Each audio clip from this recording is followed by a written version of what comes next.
Hey guys, it's Pam with 44 Marketplace, and as promised, Ridley Ann and I are going to help you with kitchen and bathroom countertops and cabinets because a lot of people struggle with them. They have a real hard time with what to do with them and how to make them better, and they're expensive to replace. So we are going to do them tonight.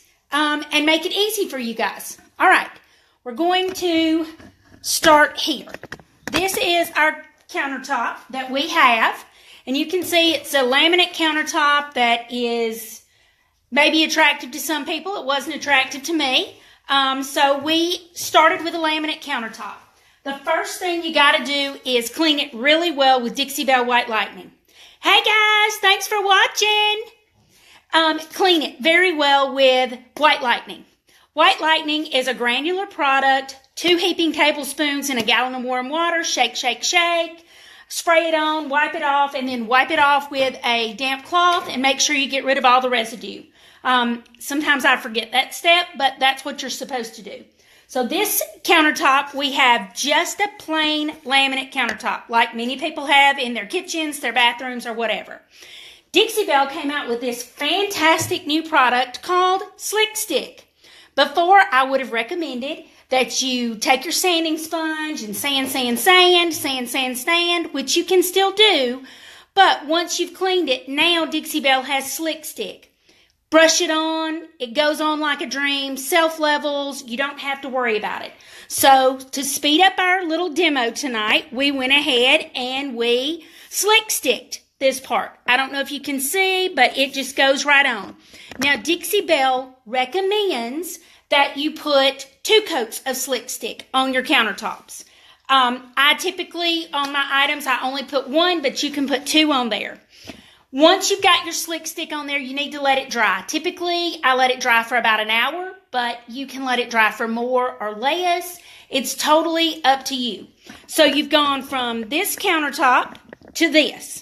Okay, then you can put your different paints and different things that you want on there. Now, the type of countertop finish that you're looking for depends on what your style is. Mine is definitely more on the rustic end, so you can guess what I did.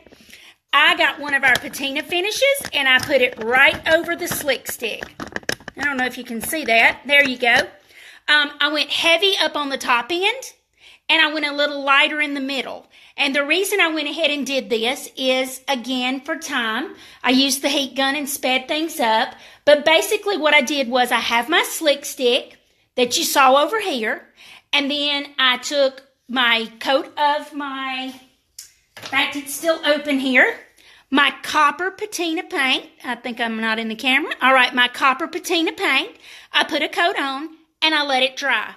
Then I put my second coat on, and while my second coat was still wet, I put my blues and my green sprays on there so that you can see this is the blue spray, this is the green spray, and I used both of them because I like the way they mingle.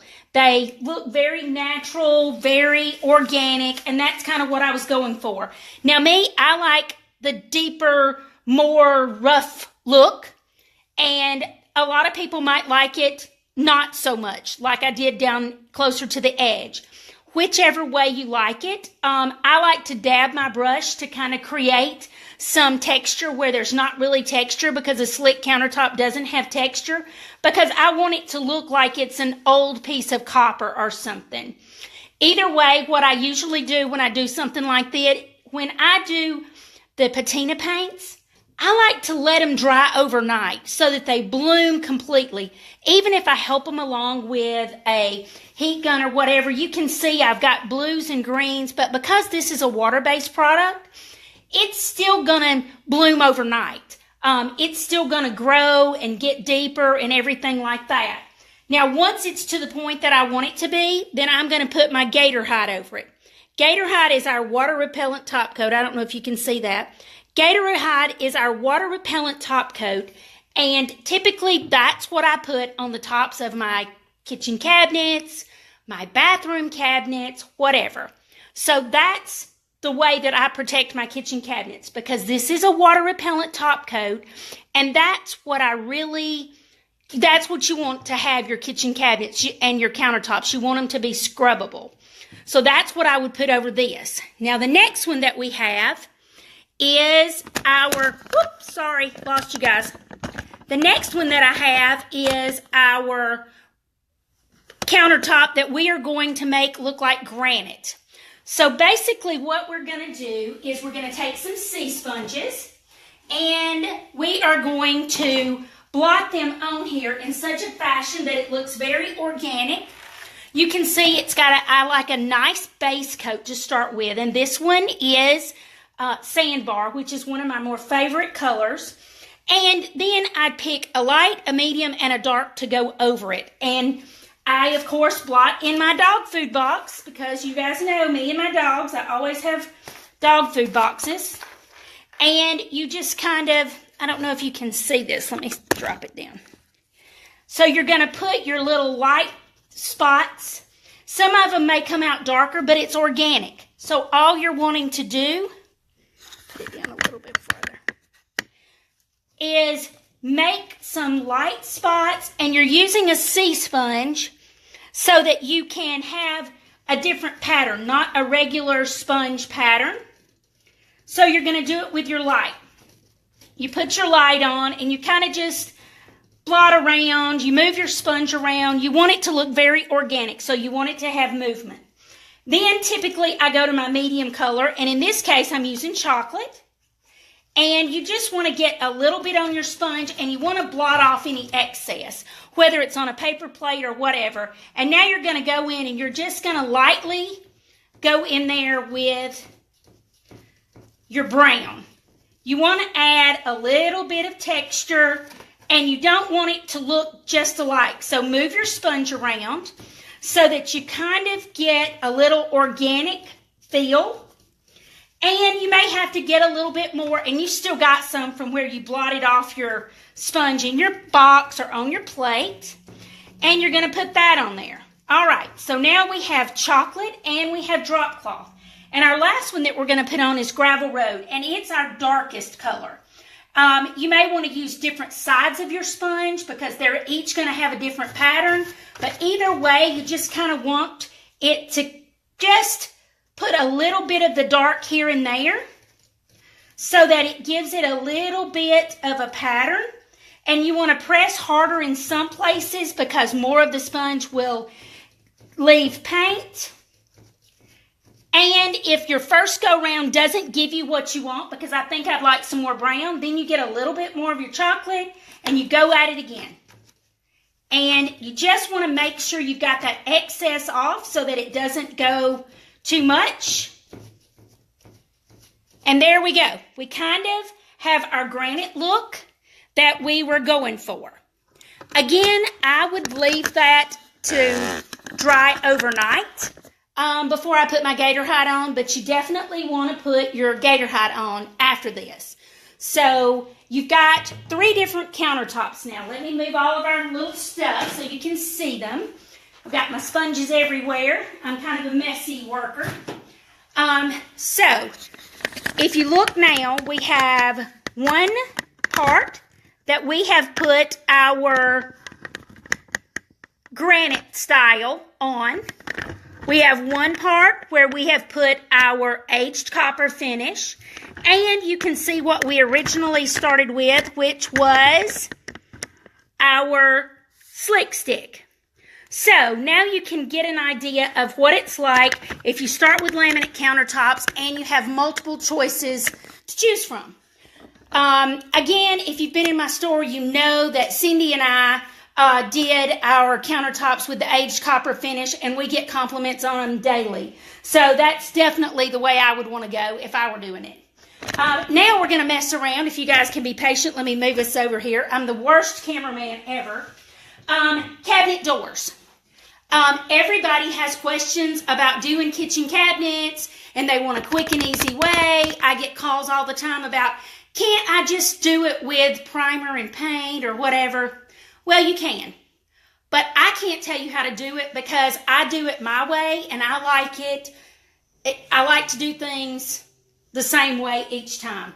Again, I clean all of my cabinet doors with the Dixie Belle White Lightning. I clean, clean, clean, because I am a firm believer, no matter what you're doing, prep is the key. So I clean them all good, and then you can see, I don't want you to look at me as much as I want you to look at the door. This is a cabinet door that I've kind of messed around with part of it, because a friend of mine is thinking about doing her cabinets. Hey, Ashley, a friend of mine is thinking about doing her cabinets, and she wants more of an aged finish on it. So my suggestion, it depends on what you're looking for, but if you're looking for an aged finish, I would start with a darker color. In this case, Gravel Road, because it's one of my favorites. It just ages so well. And then I would layer colors similar to what we put on the granite countertop. I would layer those on there in a dry brush method. And if you get too much light when you're layering it, then add some dark back in. If you want to add a metallic to it, if you want to add some black, because again, I love black because it gives a little bit of drama, and we all have drama. So tonight we're going to mess around with this door a little bit. And Amy, if you're watching, this is for you. She sent me a picture off Pinterest. We all love Pinterest, so keep an eye on this. We're going to layer some colors on here. All right, I'm going to put you down. If Ridley Ann doesn't knock our camera over, we're good to go, I think. All right. So typically, I just start with whatever color I've got close. Drop cloth is always one of my go-tos. And I just rub my brush, and I like to get it really light. And I love to get on those details, because I don't know if you can see this, but if you get on those details really hard, those details just shine. And then just add a little bit of a rub here and there. But you definitely want to drag your brush on those hard edges, you know, on those sharp edges, because then that's going to make it shine. And to me, the details in this door scream for a little bit of accent. So we're going to do drama tonight with the light color on the dark door. Normally we go just the opposite.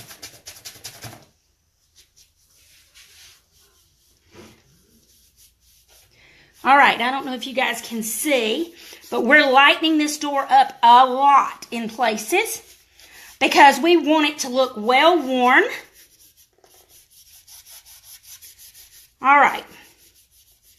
And I am even living on the edge. I'm going against the grain. And if you guys knew me, that's very hard for me to do. All right, so we've got it lightened up in places. We've still got our bronze look on there from the other night. And I still want a little bit more. I think it still needs a little bit more for that driftwoody effect that I'm going with. All right, so now this door started out with Gravel Road, and we had put some of the hammered copper gilding wax on it the other night, but now we have actually dry brushed quite a bit of drop cloth over it. You can still see a touch of the gilding wax, but now we're going to put a little bit of chocolate in there to kind of warm this tone up a little, because I want a little bit of warmth in here, and I need that aged look. So you've got all of this rubbed in there. Blot your brush again, and go back in and just kind of willy-nilly put some of this chocolate in here. You want just a little swirl here and there, because we want a little bit of that. Now, another good color is pine cone. It's a little more yellow to the touch. So when you start highlighting, keep that in mind. It has a little bit more of a yellow undertone than the chocolate does. But this way, you can see what we have done to this door. Now, I really like the way this door's looking. I like the rubbed finish on it that it has and everything. But you know me, I kind of would like a little bit of my black wax, because black wax just adds the drama, and everybody has to have some drama in their life. So we're going to put just a little bit of black wax on here. The black gilding wax is a great drama additive. And see, this just really brings out those details and kind of tones the drop cloth a little bit. All right. So now this is kind of a worn door that we've done, but it also has that hammered copper gilding wax underneath there. So even though it's well worn and rubbed kind of looking, then you can still see the copper gilding wax to give you a little bit of a glint if you get in just the right light. It would be gorgeous in a kitchen or a bathroom or anything like that. Again, I would let this sit at least overnight before I put my mind just went blank. My gator hide over the top of it, because I really think that everything needs a chance to kind of meld together a little. Now, we've also got a light door, because out here, the most popular color for doing doors is the drop cloth. This is a door that I did for a customer, and it is painted one of my favorite colors, Stormy Seas, and we highlighted it in the crevices with our new grunge gray wax, and it turned out beautifully. We also have one in fluff that's highlighted with the grunge gray wax, only in the crevices, and it turned out beautifully. But tonight, while you're watching, we are going to put a little bit of grunge gray wax in the crevices of this door. Now, I like to start with a brush like this, and I like to just kind of go in there. I have a couple of brushes that I use on a regular basis. One of them is flat, and it's just a little cheap brush. And one of them is at an angle. And you'll see me when I'm doing it, I smash them flat all the time because I want to keep the edges kind of sharp so that they go only in the crevices. That way I have less to wipe back at the end of everything. Now we're going to put grunge gray on part of this, and on part of it we're going to put the brown wax so you can kind of see the difference. They both give great accents, but it just depends on your personal taste. Now, when you're putting the grunge gray or the brown wax in your crevices, you have to decide what kind of shadow you want in there. If you want a deep shadow, then you need more wax on your brush and you need to push it deeper into the crevice. But if you want just a nice, basic, soft shadow, you don't need as much wax on there, and you don't need to press it as far in the crevice. And when you're wiping back, you don't need to wipe as diligently. If you're wanting that deep crevice like this, then you need to put it way up in that crevice, and when you wipe, you need to drag your finger along that edge so that it's down in there. Okay, now that being said, I'm going to take the exact same brush that I just used. I'm going to blot it on my paper towel, and we're going to put our brown wax on with it, because I want you to see what it looks like with that. All right, so now we're going to do the same thing. I press my brush flat, and you can see it's a much more stark contrast with the brown wax than it is with the gray wax, of course, because it's a deeper pigmented color. And I did them two different ways. This one has more wax, and this one has less wax, because sometimes you don't want as dark a color. Another thing that you want to do is, if you're doing sharp edges, it's good to have a brush like this, because then you can just drag your brush along the edge, and it'll make you a nice, soft little line, and it's not too heavy. So that way, if you just want just it dragged on those edges to accent that dimension, you can do that. You can also drag it along this outside edge, and see, it gives it a nice soft shadow. If it's too much of a shadow, wipe it back. So, I think I've bored you guys long enough. I just kind of wanted to give you an idea, because I know my teacher friends are getting ready to get out for the holidays, for the summer, and they are wanting to do kitchen cabinets and bathroom cabinets and countertops. So, thanks for watching. Ridley Ann and I appreciate it. I hope that you guys tune in. We have lives a couple of times a week, and if you have questions, please send them to me. Thanks for watching.